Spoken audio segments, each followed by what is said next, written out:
이 다니엘 기도할 때 이제 우리가 이 부분을 한번 좁혀서 한번 생각해 볼, 사실은 저는 영적인 리더 뭐 이렇게 말하고 싶었어요. 그런데 이게 보편적인 용어도 아니고 또는 시대적인 인물, 또 그것도 그렇고 너무나 또 제한되었다고 생각하고, 하나님께서 쓰시는 사람 또 그렇고 하나님 은혜 주시는 사람, 어쨌거나 저는 우리 말씀을 받는 모든 성도들이 인물이 되기를 원합니다.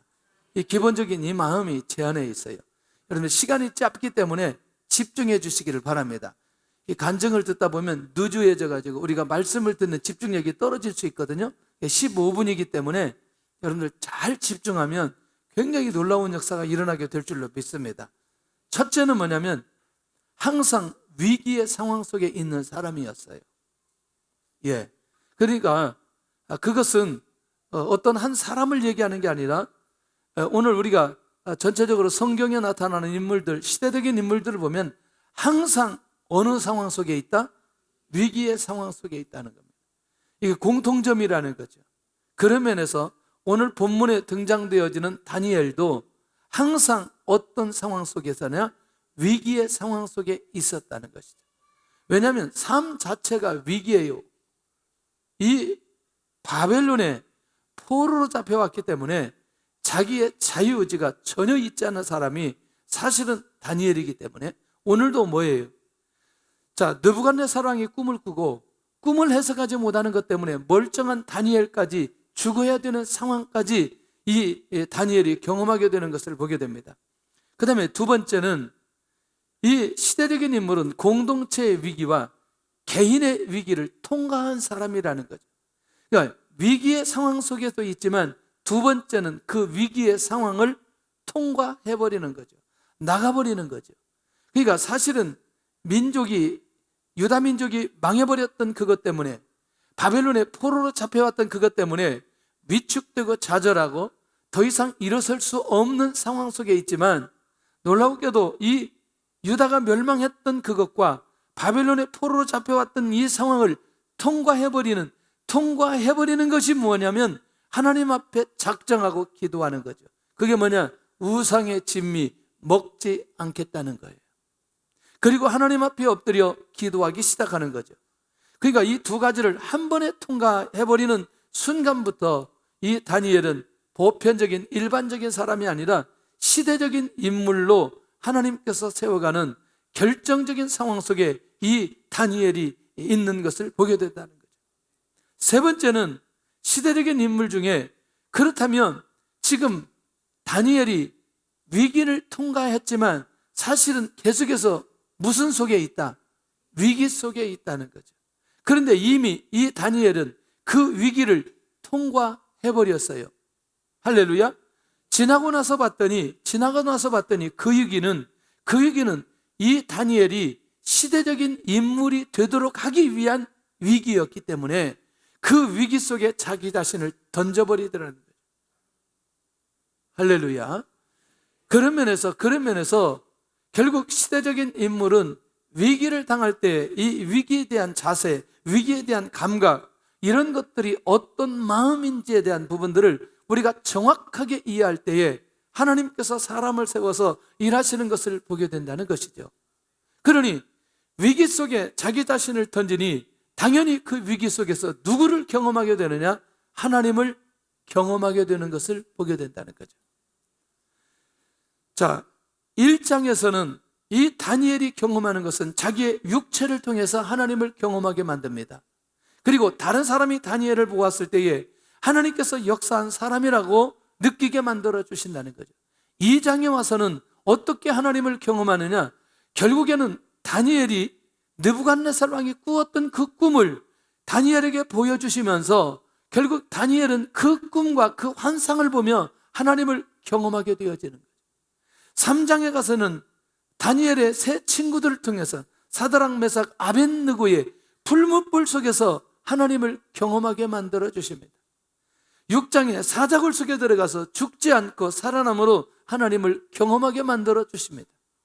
이게 끝인 것 같았는데 이 상황이 지나고 나서 하나님께서 이 다니엘을 계시의 사람으로 세워주시는 것을 보게 된다는 것이죠. 위기 속에 자기 자신을 던진 사람, 위기 속에 하나님을 경험하게 되고 위기 속에 하나님을 경험한 사람은 결국 이 시대에 하나님을 나타내는 사람으로 하나님께서 사용해 주시더라는 것이죠. 그러니까 시대적인 인물은 하나님께서 그를 세워서 하나님을 나타내고자 하는 그 일에 쓰임받는 사람이 시대적인 인물인 것을 우리가 확인할 수 있다는 것입니다. 할렐루야. 그런 면에서 우리가 우리 모두 다 시대적인 인물이 되어 하나님 앞에 쓰임받기를 원합니다 라고 말할 때 하나님께서는 이미 우리가 그 위기를 어떤 모습으로 통과하는지가 매우 중요하다는 거죠. 자, 그러면 오늘 이 현실을 살펴볼 필요가 있다는 거죠. 다니엘은 지금 어떤 상황인지, 느부갓네살 왕이 꿈을 꾸고 해석하지 못하는 상황입니다. 이게 2장 1절입니다. 그런데 이게 뭐냐면 사람들이 다니엘이 꿈을 꾸고 해석하지 못하지만 이것이 위기지만 다니엘에게 하나님께서 기회를 주시는 결정적인 상황이라는 거예요. 다니엘이 꿈을 꾸었고 느부갓네살 왕이 꿈을 꾸었고 해석하지 못하지만 이것이 다니엘에게 기회를 주시는 상황이다. 이렇게 열려지는 순간부터 결국에는 이 상황을 바꿔갈 수 있는 힘이 그 안에 있는 것을 보게 된다는 거예요. 느부갓네살 왕이 꿈을 꾸고 해석하지 못하면서 잠을 이루지 못하는 밤이 이어지도록 하나님께서 만들어 놓으셨다는 것입니다. 두 번째는 꿈을 해석하지 못하면 죽임을 당할 수 있는 사상. 모든 박사와 술객들이 꿈을 해석하지 못함으로 결국에는 이제 그 사는 사람들과 사는 집 모든 것을 걸음더미로 만들겠다는 게 느부갓네살 왕의 계획이라는 거죠. 그러나 만약에 꿈을 해석하는 사람이 있다면 내가 그에게 기가 막힌 선물과 결정적인 위치로 그를 세워주시겠다. 할렐루야. 그러니까 이게 뭐냐면 해석할 때와 해석하지 못할 때의 차이가 엄청나다는 사실을 말씀하고 있다는 거죠. 할렐루야. 자, 조금 더. 그러면 이 위기가 누구에게까지 찾아오느냐? 다니엘에게도 찾아와 이런 어떤 상황까지 가느냐? 죽음의 상황까지 가게 되는 것을 보게 됩니다. 자, 그러면 어떠세요? 기도하는 자에게 위기는 기회의 출발이다? 할렐루야. 이게 열려지는 순간부터 결국에는 다니엘을 통해서 하나님께서 어떻게 본격적으로 일하시는지에 대한 부분들을 이제 우리는 살펴볼 필요가 있다는 것이다. 그 말이 뭐냐면 이제 꿈을 해석하지 못함으로 누구까지 죽어야 되는, 다니엘까지 죽어야 되는 상황인 거죠. 자, 13절을 보시기를 바랍니다. 13절 시작. 왕의 명령이 내림에 지혜자들은 죽게 되었고 다니엘과 그의 친구들도 죽이려고 찾았더라. 다시 13절 시작. 왕의 명령이 내림에 지혜자들은 죽게 되었고 다니엘과 그의 친구들도 죽이려고 찾았더라. 할렐루야. 예, 여러분들 간증만 듣고 가면 별로 여러분들 은혜는 되지만 붙들 수 있는 게 많지는 않아요. 하나님의 말씀을 듣고 기도의 제목을 붙들고 돌아가야 돼요. 이게 우리에게 있어야 다시 기도할 수 있는 근거와 방향이 우리 안에 세워진다니까요. 여러분들 보세요. 결국 그의 친구 다니엘과 그의 친구들고 죽이려고 찾았더라. 그러니까 결국 이제 이 다니엘이 결국 어떤 상황이냐? 죽음을 맞이하는 위기의 상황이라는 거죠. 자, 결국 오늘 이 상황을 통해서 다니엘이 위기 속에 보여주는 영적인 리더십이 무엇인가를 이제는 살펴볼 필요가 있다는 거죠. 누가 죽이려 오느냐? 자, 아리옥이 다니엘을 죽이려 오는 거죠. 오는 이 상황 속에 가장 어려운 위기 속에서 다니엘은 아리옥에게 시간을 달라고 합니다. 뭘 달라? 시간을 달라. 왜? 다니엘에게는 확실한 믿음이 있기 때문에. 어떤 믿음? 반드시 하나님께 나가면 하나님께서 응답해 주실 것이라는 믿음이 누구에게 있다? 다니엘에게 있다는 거죠. 여러분들 지금 이 13절과 14절에 14절의 이 상황을 바꿔가는 다니엘의 모습을 발견할 수 있기를 바랍니다. 자, 보세요. 시작. 그때에 왕의 근위대장 아리옥이 바벨론 지혜자들을 죽이려 다가매 다니엘이 명철하고 슬기로운 말로, 저는 이 말이 굉장히 중요하다고 생각해요. 한번 따라서 하겠습니다. 다니엘이 명철하고 슬기로운 말로, 명철하고 슬기로운 말로. 자, 이게 이제 비밀이라는 거죠. 지금 사람을 죽이려 왔던 아리옥에게 그의 마음을 바꾸어서 다니엘에게 시간을 줄 수 있는 건 다니엘의 말로 아리옥의 마음을 바꾸면, 아리옥의 마음에 아리옥의 계획을 바꾸도록 하는 것은 하나님의 주시는 지혜와 명철이 다니엘에게 있지 않으면 아리옥의 계획이 바뀌어지지 않는다는 거예요. 이 말은 뭐냐면 이 다니엘에게 이 상황에 대한 풀어낼 수 있는 그 비밀이 그 안에 있는 사람만이 지혜로운 말로, 총명한 말로 저 사람의 생각을 바꿀 수 있다는 것입니다. 할렐루야. 그러니 영적인 리더십을 보여주는 사람은 어느 때 나타나느냐? 위기 때 나타날 수 있다는 거예요.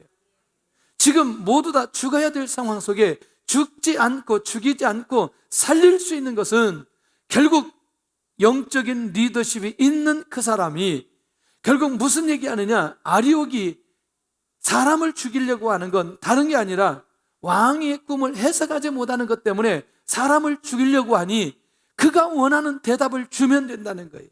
그게 뭐냐면 나에게 시간을 준다면 왕이 꾼 꿈을 해석하여 드리겠다는 이 답을 주면 된다는 거예요. 할렐루야. 그러니까 다른 말로 아무리 아리옥을 설득한다 할지라도 이 말을 하지 않으면 이 위기의 상황은 절대로 바뀌어질 수 없다는 것입니다. 할렐루야. 왕에게 그 해석을 알려드리겠다고 자신 있게 말하는 이 다니엘의 모습이라는 거죠. 할렐루야. 자, 지금 다니엘이 이것을 해석할 수 있는 능력이 다니엘에게 있어요, 없어요? 없어요. 그런데 17절을 보면서 우리가 확인할 수 있는 게 이 다니엘에게 기도하는 공동체가 있었고 그 기도하는 공동체에 기도를 요청하는 것을 보게 됩니다. 자, 보세요. 17절에 시작. 이에 다니엘이 자기 집으로 돌아가서 그 친구 하나냐와 미사엘과 아사랴에게 그 일을 알리고, 할렐루야. 이 다니엘에게는 어떤 사람들이 있었느냐? 기도의 공동체가 있어요. 기도의 공동체가 있어야 될 결정적인 이유는 이 위기의 때에 하나님 앞에 기도할 수 있는 이 기도의 팀을 통해서 하나님의 응답을 받을 수 있다는 것입니다. 다시, 하나님께서 다니엘에게 그냥 가만히 있는데 느부갓네살의 꿈을 환상으로 보여준 게 아니고 하나님 앞에 기도하는 그때에 기도하는 사람들을 통해서 하나님께서 느부갓네살 왕의 꿈을 환상으로 보여주셨다는 거죠. 그래서 기도하는 공동체가 있다는 게 얼마나 중요한 것이고, 그리고 이 문제를 기도로 풀어가는 다니엘의 모습을 발견할 수 있다는 것이죠. 분명한 기도의 제목을 나누고 함께 기도의 자리로 들어가는 이 공동체의 모습을 발견할 수 있다는 거죠. 바로 다니엘이 시간을 달라고 요청한 이유가 바로 기도에 응답하시는 하나님을 확실하게 믿었기 때문에 기도의 시간을 달라고 요청할 수 있었다는 것입니다. 할렐루야. 오늘도 우리는 위기의 상황 속에서 하나님 앞에 기도하고 응답받는 확신만 있다면 어디서든지 이런 영적인 리더십은 나타날 수밖에 없다는 것이죠. 저는 굉장히 중요하다고 생각해요. 할렐루야. 이 비밀을 놓치지 않기를 바랍니다. 결국 포로 생활 가운데 하나님을 나타낼 수 있는 기회로 보았다는 거죠. 자, 이 말이 굉장히 중요합니다. 자, 1장에서 이미 나타나셨어요. 2장에서 나타났어요. 지금 꿈의 해석으로 3장에서 나타나요. 5장에서 나타나요. 6장에서 나타나요. 매 장에서 세트로 바벨론에서 하나님을 나타내는 사람이 누구냐면 다니엘이었던 것을 우리가 잊어서는 안 된다는 거죠.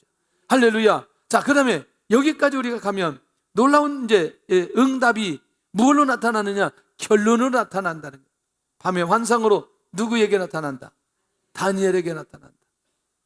와, 지금 이 내용을 이 14절부터 24절까지는 내용을 알려주셨어요? 알려주지 않았어요? 알려주었지만 이 내용을 기록하지 않고 누구에게 나아갔을 때? 누구에게 나아갈 때? 왕에게 나아갈 때 그때 이 내용을 알려주거든요. 그러니까 이미 놀라우게도 이 다니엘은 응답을 받았지만 누구를 만날 때까지?